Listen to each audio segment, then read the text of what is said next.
Livro arte. Mas antes de tudo, o que é arte? Palavra do latim, intimamente relacionada a sensações. Se traduz em emoções, reflexo da essência humana, expressão da história, retrato da memória. Representatividade, escrito com alma, desde as cavernas, expressão humana. E então vieram os livros. Para guardar o que não poderia ser esquecido. 8 de janeiro de 2023. Satolep Press apresenta Livro arte. Restauração, democracia, preservação e memória. Do vídeo, eu vou comentar aqui enquanto eles colocam a apresentação. Ele surgiu exatamente com essa ideia de pegar vocês pela mão e convidar a entrar nessa emoção diferente, né? Como construir um livro, arte, que conte tudo isso que a gente viveu nesses últimos 3 dias, coisas tão profundas, intensas e, né, um mundo de coisas, de sensações, de emoções. Então, eu pensei que a gente deveria abrir exatamente com a emoção. E essa palestra, por eu ser também uma pessoa de bastidores, ela vai ter algumas licenças poéticas de informalidade. Vocês, então, me perdoem por isso, mas em alguns momentos eu vou ler, em outros eu vou falar, e vou contando como é que a gente pensou na construção desse livro arte. E a primeira coisa, exatamente, esse vídeo diz isso, um livro arte, ele quer falar sobre a memória, que é o que fica o livro, mas a arte como algo que aproxima. Então, se a gente lê livro arte, a gente fica imaginando que é aquele livro gigantesco, bonito, que vai ficar numa biblioteca, que poucas pessoas vão manusear. E esse vídeo, ele existe exatamente para contar o contrário, o que a gente quer é o inverso disso, porque o livro não é isso, o livro ele é aquilo que, nesse final de semana, inclusive, o Mujica fez deu uma entrevista para o New York Times e ele comenta que a melhor e maior invenção do homem foi o livro. Então, e a arte também. Então, é dentro desse conceito. Agora eu vou me adaptar com o passador, só um minuto. Para cá? Ai, dica da Karen foi ótima. Bom, a gente vai dividir em 3 etapas essa apresentação, e a primeira coisa que eu pensei é, dentro dessa concepção, que a nossa memória do 8 de janeiro de 2023 ela é muito forte. Todo mundo se lembra exatamente aonde estava no dia 8 de janeiro e o que estava fazendo. É daquelas coisas que a gente vai contar para os netos e que vai, né, se perpetuar. Mas o que a gente tira de tudo isso é que realmente a democracia resistiu e que nós também resistimos, né? Então, para começar a contar sobre essa ideia de concepção, eu acho legal a gente pensar que nós todos aqui somos testemunhas oculares desse tempo e espaço. A gente, né, imaginando um recorte de 100 anos, nós estamos vivenciando isso, nós vivemos isso, nós as percepções acadêmicas de cidadãos, de técnicos, de presidente, de todos os cargos, de quem sofreu, de quem agrediu, nós estamos compartilhando o mesmo tempo e espaço, né? E o que vai ficar disso para quem no futuro olhar? O livro é o que fica, as obras que foram restauradas, e a memória disso tudo, ela precisa estar dentro de um livro com toda a emoção, com toda a técnica, com todo o empenho, com tudo que vocês, cada um de vocês descreveu dentro da sua expertise, mas ao mesmo tempo do seu coração, né? Porque o que a gente viu aqui muitas vezes, né? E eu achei muito legal ontem a Andréia apresentando e ao mesmo tempo se emocionando. A gente não consegue separar a emoção do que a gente sabe que está fazendo aqui como profissional. Então, a concepção desse livro é que tenha isso e que nós, como testemunhas oculares, obviamente que 272 páginas é quase nada para colocar a dimensão disso tudo, né? Mas a ideia é também trazer essas diferentes camadas de envolvimento, né? Todas essas ações, todas as sensações e, acima de tudo, a coletividade. A coletividade, para mim, assim, ó, é basilar para todo esse processo. Em cada um dos nichos de atuação, a gente viu que a coletividade foi fundamental. Bom, aí vem os sentimentos, né? Quando a gente olha essas obras e enxerga, e aí tem o poder da imagem, né? Essas fotos do Nauro, que acompanhou desde o início, assim, elas mostram exatamente o que aconteceu ali, né? As formas de agressão, é riscada, é golpeada, é quebrada, é arremessada, é apunhalada. Todos esses sentimentos a gente quer trazer para o livro a metáfora disso, porque a gente está falando de um patrimônio que é de todos. Então, de certa forma, esses sentimentos também agrediram a todos. E aí tem essa obra tão simbólica, né, do Di Cavalcanti, e nesse processo de construção do livro, eu acabei comprando a biografia dele para entender melhor e compreender, né, quem era o Di Cavalcanti na sua totalidade, né? O título, inclusive, é esse, Di Cavalcanti Modernista Popular. E aí eu trouxe um trechinho assim que o Marcelo Bortolotti, que é o biógrafo, que é um jornalista, ele me permitiu usar, e ele diz o seguinte do artista: Di construiu uma iconografia própria, que enriqueceu o imaginário nacional e serviu de modelo, ainda que indireto, aos criadores que vieram depois. Di Cavalcanti ajudou a elaborar uma imagem típica do Brasil. Então, por isso que essa obra é tão simbólica, ela acaba sendo o pano de fundo de todos os trabalhos, de todas as ações patrimoniais. Eu imagino que os guris, quando botam a lente, né, para o documentário numa tela dessa dimensão, eles sentem exatamente a mesma coisa. Então, ela é o pano de fundo também da linha que a gente adotou para o livro, que eu vou chegar mais adiante. O segundo aspecto é esse conceito, né? Como é que a gente construiu esse conceito? E aquela imagem que está ali, que é muito, eu acho, muito simbólica, né? Que é a Karen espiando por um dos rasgos, é isso, né? Dessa obra do Di. Ela traz exatamente isso, né? A ideia da nossa linha narrativa é que ela tem, então, essas diferentes camadas de significado, que a gente tem o significado político muito forte, a gente tem o significado artístico, cultural, a gente tem esse significado do patrimônio da memória, né? De que forma que a gente vai se reconstruir, se ressignificar. Então, tem tudo isso junto, mas tudo isso, além de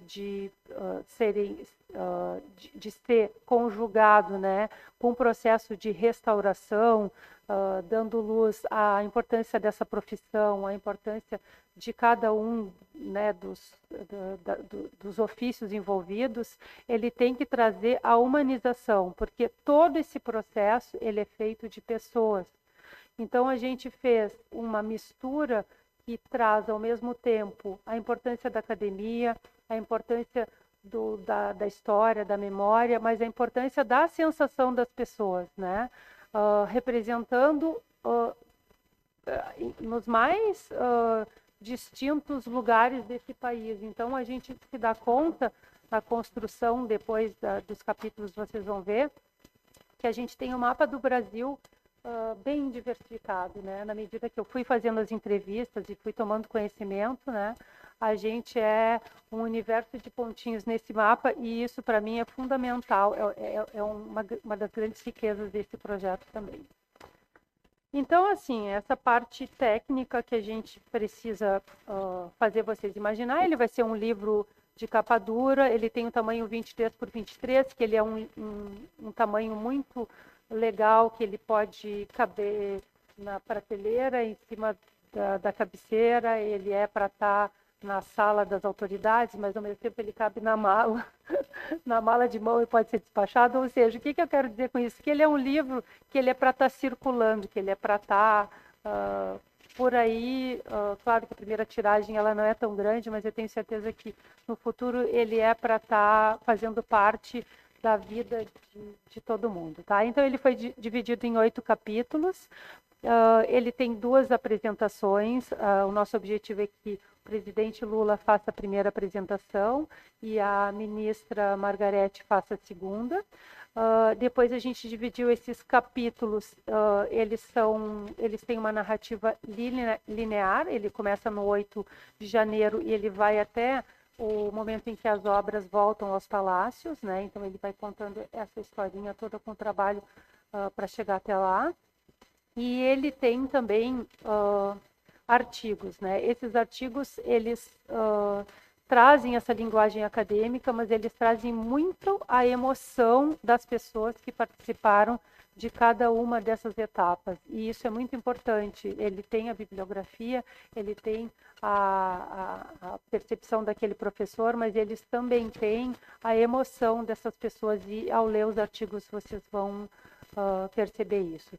E alternado em cada um dos capítulos, a gente trouxe essa novidade que são os cases humanizados, que é exatamente, a gente chamou de cases humanizados, que é exatamente a história de pessoas que participaram de alguma forma, e ao longo agora da apresentação vocês vão ver, com a emoção dessas pessoas ou com alguma curiosidade, que a gente vai entender por que todos estamos juntos até aqui, porque todos estaremos nessas páginas juntos, né?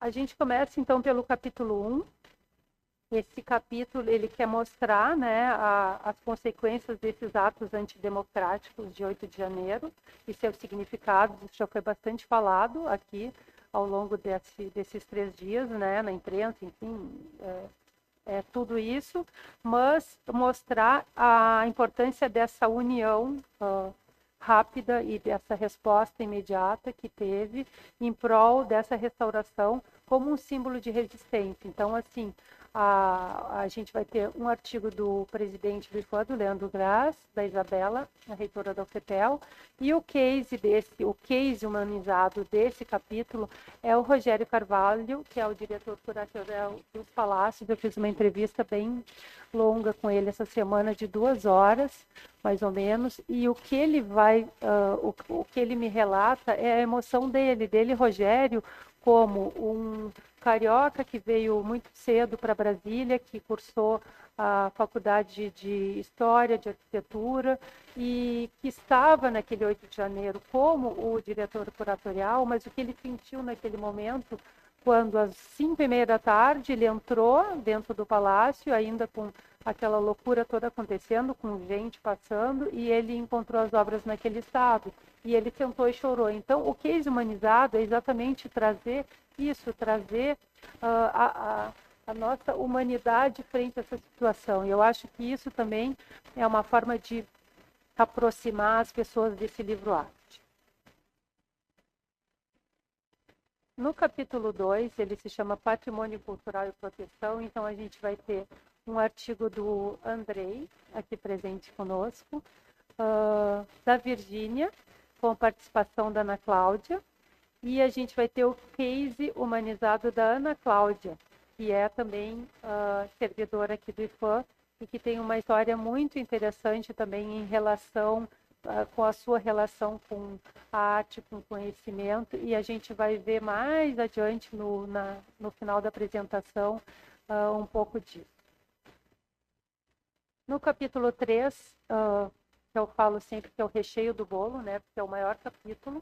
É todo esse processo conduzido desde o início pelo Lacorte, com excelência, trazendo esse expertise que eles já demonstraram, né, no Rio Grande do Sul e reverberando o Brasil afora, com essa qualidade técnica, com esse preciosismo e, ao mesmo tempo, com esse amor ao fazer, porque elas fazem tudo com muito amor, com muita dedicação. Então, a gente vai ter as 3 instâncias, né, o artigo da Andréia, o artigo da Mirella e o artigo da Karen, que mais tarde vai apresentar hoje, mais adiante, o seu trabalho também. E a gente tem o case da Kelly. E agora eu quero falar uma coisa sobre a Kelly, porque, na verdade, ela foi a primeira pessoa que eu entrevistei. A gente sentou num banquinho lá na frente do laboratório, na Alvorada. E a primeira pergunta que eu fiz para a Kelly, e ela foi muito citada, porque a mão da Kelly mostra, né, durante todas as apresentações, a importância dessa humanização. E eu perguntei para a Kelly, Kelly, o que tu queria ser quando tu era pequeno? E ela disse que ela queria ser pediatra, e inspirada na madrinha dela, né? E a gente até se emocionou junto, e agora já estou quase me emocionando. E aí, ao longo, né, ouvindo todas as manifestações, eu me dei conta que a Kelly é uma pediatra, e ela a mãozinha dela está curando essas obras todas, né? Esse é o papel do case humanizado, né, Kelly? Porque nós acabei me dando conta disso agora. Levantei e fui lá e anotei. A mãozinha da Kelly cura. Bom, agora a gente vai para o 4º capítulo, que é investigação e análise científica. E é uma coisa incrível. Eu fui descobrindo nesse processo, né, de entrevistas e de conversas, o trabalho que o professor Roberto está fazendo é magnífico. As descobertas do caminho é uma coisa assim, é tanta riqueza, né? Os caminhos, eu não posso falar nada, porque como ele vai apresentar hoje à tarde, vocês fiquem ligados aí no YouTube, porque assim, ó, gente, é Netflix e é uma série com muitos capítulos, não dá para perder, mas tem muita coisa muito legal. E ele me ajudou muito também nesse processo. E o Bruno, que faz uma parte incrível, não tinha conhecimento também, mas que primordial. Inclusive, a mão do Bruno também vai estar na capa do livro, porque é no momento que ele tira um fragmento que vai para uma análise que a gente entende, nesse processo todo, a potência da ciência. Então, todas essas coisas assim que têm relação com a democracia, que foram tão abaladas, a gente traz de alguma forma. Em todas as camadas, o livro traz e reforça isso. Os cases desse capítulo também foram 2 conversas muito legais com Tarsis, que está aqui presente, que fez o restauro dos metais e que é uma pessoa que eu adorei conhecer por toda a sua história e trajetória, e que também traz um fazer do seu pai e que foi transformando a carreira dele, né, a vida dele, porque é isso, a gente vai caminhando na vida e a gente vai descobrindo coisas na vida, e ele, para chegar até esse momento, ele teve muitas experiências que trazem esses fazeres de família também, que traz algumas dúvidas, que trouxe uma vontade de fazer essa formação, e para isso ele teve que fazer uma faculdade que estava a 300 quilômetros da casa dele, e aí ele me contou como é que ele fazia para cursar a aula de noite, e enquanto isso ele tinha que ter um jeito de trabalhar, e aí ele teve a ideia de fazer cartõezinhos e distribuir para marido de aluguel, e ele ficou financiando a faculdade. Então, assim, ó, gente, isso tudo é parte dessa restauração, vocês entendem? E por isso que a importância do case humanizado. E o nosso outro case é a Marta Minuhin, que é essa artista argentina que eu vou falar mais adiante, que é a autora de uma das obras, né, da Vênus. E eu mais adiante vou falar, não vou dar spoiler também da apresentação. Educação patrimonial, vocês acabaram de ver, as gurias deram um show, né, entre a academia e a prática. É uma coisa muito emocionante. Eu trabalho com a Lisa e com a Marta em outras ações em Pelotas, e eu acho que uma coisa maravilhosa, e vocês viram aqui através da fala delas, a importância da educação patrimonial. A gente fala é chover no molhado, mas é aquilo que eu falava ontem com a Lisa, é falar com o coração, porque quando tu fala com o coração, e elas falam muito com o coração, tu consegue tocar nesses coraçõezinhos aí dessas crianças, que são quem vão estar construindo a memória, a preservação do futuro, e isso é fundamental para tudo que a gente está semeando e plantando aqui. E o case desse capítulo é uma pessoa muito legal, o Antônio, que também agora mais adiante a gente vai conhecer melhor. Ele é um aluno do curso e é ele que está fazendo as mini ânforas. E aí também vou falar mais adiante sobre o Antônio. A entrevista dele, ele mora no interior da Bahia, e a entrevista dele foi num dos dias mais frios de Pelotas. Ele estava lá bravamente morando no apartamentinho lá perto da UFPEL, e para quem é de Pelotas sabe que, olha, resistir aos invernos é muito amor à arte. Capítulo 6, conservação preventiva, também não vou dar o spoiler, mas é assim, gente, é uma coisa, vai ser hoje à tarde, a Annelise e a Magda, é uma coisa tão importante, e a gente nas falas de ontem, a gente viu tanto, e em todo esse processo, né, até quando a gente viu as fotos das obras, dos galhos, e a gente via o quanto, né, tinha sujeira, essa coisa toda que a gente, que não é da área, simplesmente bota o olho e sente alguma coisa. Então, assim, ó, esse manual, né, de conservação preventiva, que ele seja seguido à risca, porque vai ser fundamental para que tudo isso siga acontecendo. A Luísa é o case desse capítulo, é uma das alunas que está participando do projeto. Ela é uma menina de Canguçu, e eu achei muito interessante quando eu conversei com ela, porque as duas avós são costureiras. Eu não lembro agora se é o pai ou o irmão que trabalha como guasqueiro. Então, que interessante que a manualidade vem nessa família, e que bonito isso, né? Não me olha que eu choro. Estou dizendo isso para o Nauro, como eu olhando e fazendo cara de choro, não. Bom, vamos lá. Capítulo 7, de volta aos palácios. Esse também é um capítulo que eu sugeri de início, e agora eu estou entendendo a importância dele, porque no momento em que essas obras voltam, né, restauradas, a gente tem todo um compromisso em entender qual vai ser o papel dessas obras agora, né? E qual vai ser o papel desses palácios, e qual vai ser o papel dessa narrativa que a gente vai querer deixar daqui para frente, o que vai acontecer depois. Mas eu acho que a gente tem um desafio lindo, né? Então, esses dois artigos do Rogério e do Luiz, que está aqui do lado, eu tenho certeza, pelo que o Luiz já apresentou também no primeiro dia, que vai ser conduzido da melhor forma. E o case de encerramento, então, dos capítulos, é com a primeira-dama, que, além de ser a anfitriã lá do laboratório, que está acontecendo na casa dela, né, na Alvorada, no Palácio Alvorada, também é uma pessoa que aprecia muito esse ressignificado das obras e essa aproximação, né, das pessoas com as obras.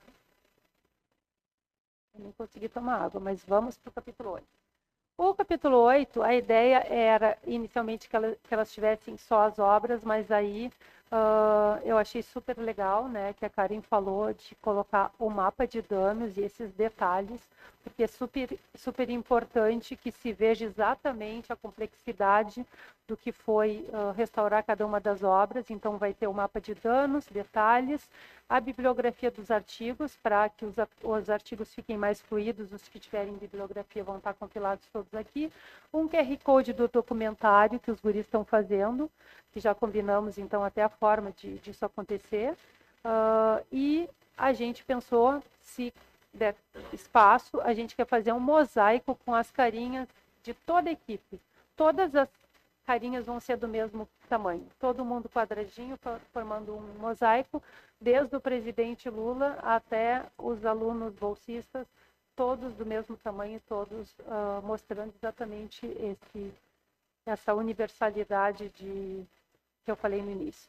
Agora vem essa parte, que é uma parte, vamos ver se vai dar tudo certo, que eu planejei, mas são os bastidores da edição, que é para trazer a emoção das coisas. Eu começo com esse case da Ana, que deixa eu ver.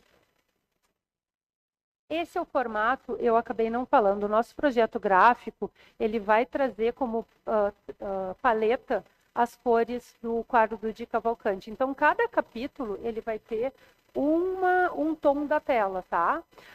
Esse é o capítulo 2, e é o capítulo do case da Ana, que também divide o artigo com a Virgínia, mas eu quero ler o comecinho ali que vocês não vão conseguir ler assim tão longe, né? Mas para vocês terem um entendimento de qual é a ideia da narrativa. É uma narrativa mais de crônica, é uma linguagem, não é jornalística, mas ao mesmo tempo é uma coisa mais para trazer um pouco de emoção, tá? Eu entrevistei ela por vídeo, foi também um momento muito agradável, e começa assim. Os olhos curiosos de Ana Cláudia Vasconcelos Magalhães não couberam em Porto Real do Colégio, cidade plantada no Baixo São Francisco, em Alagoas. Aos 11 anos, ouviu da mãe a decisão de migrar com a família para um lugar mais perto de uma universidade. Foram para Maceió. Parecia prever que a filha seria uma incansável garimpeira de conhecimento. E aí, quem conhece a Ana, vocês melhor que eu, sabem que a Ana acabou cursando História, Arquitetura, teve uma imersão linda, né?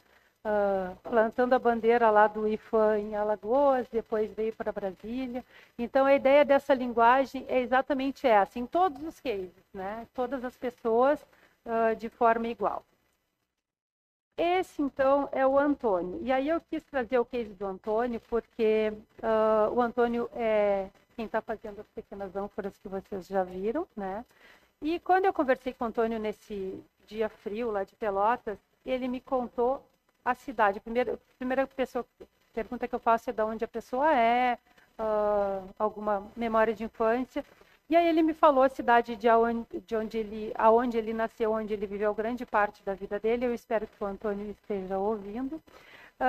E ele me disse que a cidade se chama Maragogipinho. E aí eu fui pesquisar e entender. Ele me falou assim, do jeito dele, com aquele sotaque lindo, baianão. Ele falou: na minha cidade, todo mundo faz cerâmica. Tu pode ser médico, mas tu faz cerâmica. Tu pode ser o vereador, mas tu faz cerâmica. Qualquer pessoa, todo mundo faz cerâmica, né? E aí eu fui pesquisar e eu li que a produção de cerâmicas de Maragogipinho ainda conserva as ferramentas antigas e mantém instalações bem rústicas de origem indígena. Algumas delas são construídas com paredes de bambu ou varas e cobertas de folhas sapé. Elas são distribuídas em diversos corredores estreitos do vilarejo. A tradição, passada de geração para geração, já perdura há quase 300 anos. Esse patrimônio histórico rendeu a Maragogipinho o título de maior centro cerâmico da América Latina. Ele participou do processo desde o início. O professor Damé fez o molde em cerâmica e eles viram que, como a gente mora na segunda cidade mais úmida do mundo, depois de Londres, não teria como secar a cerâmica, porque lá verte água das paredes, para quem nos assiste de lugares mais secos como esse. Então, a ideia foi fazer de gesso e é essa belezura que vocês estão vendo aí, que o Antônio vai estar participando com as gurias presencialmente, em breve, em setembro, nas escolas. Olha quanta riqueza. Agora temos essa figura icônica, que é a Marta Minuhin, que é artista com 81 anos. Eu achei ela muito parecida com a Rita Lee, não só de rosto como de alma. E quando o Roberto me falou os caminhos, eu comecei a tentar fazer contato, porque eu queria muito ter uma visão dela, né? Eu consegui falar com ela. Fiz um e-mail em espanhol, mandando para a equipe, pedindo que eu gostaria, explicando o que quer falar e tudo mais. A equipe, porque é tudo através da equipe, a equipe me respondeu e gostou muito e disse, mas ia pensar. Até que um belo dia eu respondo, fiquei me comunicando, recebo um e-mail de retorno dizendo que Marta gostaria de ela mesma responder as perguntas. Eu quase tive um seleto, né? E aí eu fiz as perguntas através do WhatsApp e ela gravou para a gente ouvir. E agora, mais cedo, falando com o Roberto, eu perguntei, Roberto, de todas as 20 obras, ela é a única artista viva, né? E o Roberto me confirmou. Então, eu vou ver se vai dar certo agora. Eu acho que é a única mulher, Roberto? Não. Ah, tá. Só um minuto, por favor. Vamos ver se vai dar certo aqui. Ó, é o seguinte, ela é uma portenha, é um espanhol, né? Então, eu até fiz uma lâmina com a tradução, porque é incrível. Vamos lá. ¿Cómo estás? Bueno, mira, me enteré porque salió en los diarios. La esencia de pecado de esta serie multifacética. Bueno, ahí empezó. Vivía en Estados Unidos, regresé a la Argentina a principios de los 80 y ahí el argentino me pareció una persona tan fragmentada porque tenía que ajustarse tanto como al dólar, los distintos cambios de moda, los distintos cambios de presidente, cambios de ministro, todo, que pensé que el argentino es una persona muy fragmentada y tiene que inventar una manera como de vivir en la cuerda floja, y de tal manera que va cambiando. Uno es solo, consigo mismo, otro es con sus amigos, otro con su madre, otro con sus hijos, otro con su pareja, va siempre cambiando de personalidad. Tiene que ajustarse a las nuevas circunstancias de la vida en Argentina. Essa, dona Marta. O que eu me dei conta? Que a obra ela era de 1983, exatamente na data aonde estava terminando aquela tragédia argentina, e a importância da relação, né, do ato do 8 de janeiro, democracia e tudo mais. Então, eu quis trazer a voz dela, porque eu acho que é uma relíquia que a gente vai guardar também dentro desse projeto. Aqui está quando ela me disse, faltou uma pergunta que ela não tinha respondido, e eu insisti por e-mail. Eu disse, mas qual é a mensagem que tu vai dar para os brasileiros? Então, a mensagem é que vocês vivam o poder curador da arte e de que a arte cura tudo. Ai, desculpa. Por fim, essa também é uma página já diagramada do livro, mas é o início do livro, porque quando a gente fez a nossa primeira reunião aqui, eu disse, eu acho que esse livro ele tem que começar assim como a gente começou essa apresentação, pegando pela mão, como me sugeriu o Caio, a emoção de abrir o livro com um fragmento poético, um texto, alguma coisa assim. E aí eu tive a ideia da gente tentar convidar o Ailton Krenak, porque tem um fragmento de um texto dele que é muito legal, mas eu tinha, né, os caminhos para chegar até lá muito difíceis, se ele iria autorizar e tudo mais. E foi muito legal porque ele autorizou, ele mandou um e-mail dizendo que estava muito orgulhoso de participar, e acaba também conversando com aquela ideia do Rogério, dessa ressignificação dos palácios, de trazer arte indígena, de fazer uma reparação histórica. Então, eu vou ler para vocês, que ali não dá para ler, como é que é o trecho que vai abrir o livro, tá? O texto se chama O Eterno Retorno do Encontro. E diz o seguinte, por isso que os nossos velhos dizem, você não pode se esquecer de onde você é e nem de onde você veio, porque assim você sabe quem você é e para onde você vai. Isso não é importante só para a pessoa do indivíduo, é importante para o coletivo, é importante para uma comunidade humana, saber quem ela é, saber para onde ela está indo. Eu acho que diz muito sobre nós, e sobre esse projeto e sobre o Brasil. Por fim, eu vou quebrar o protocolo, mas eu acho que eu já não estou no protocolo há horas, né? Mas vamos lá. Eu queria trazer uma memória, vou tentar, relato de uma mãe que eu conheci na época em que a nossa filha nasceu, e nasceu prematura e passou longos 3 meses na UTI de um hospital, e a frase que a Maju, Maria Júlia Miele, que tinha perdido a sua filha e tinha escrito um livro chamado Mães de UTI, Amor Incondicional, me disse no início dessa caminhada, que eu não sabia como ia terminar, que a gente pode ser vítima ou sobrevivente das nossas tragédias. E o que eu digo para a gente, para finalizar, é que a gente sobreviveu ao 8 de janeiro. E a gente tem muito a dizer. E queremos contar essa história. Deixar escrito que a democracia, o patrimônio e a memória desse nosso Brasil com S são feitos com muito suor. Feito por brasileiros de todos os cantos, com as mais distintas histórias, que sabem exatamente o privilégio de viver esse aqui e agora. E esse livro é sobre eles e sobre o que representa viver em um país livre e democrático. Muito obrigada.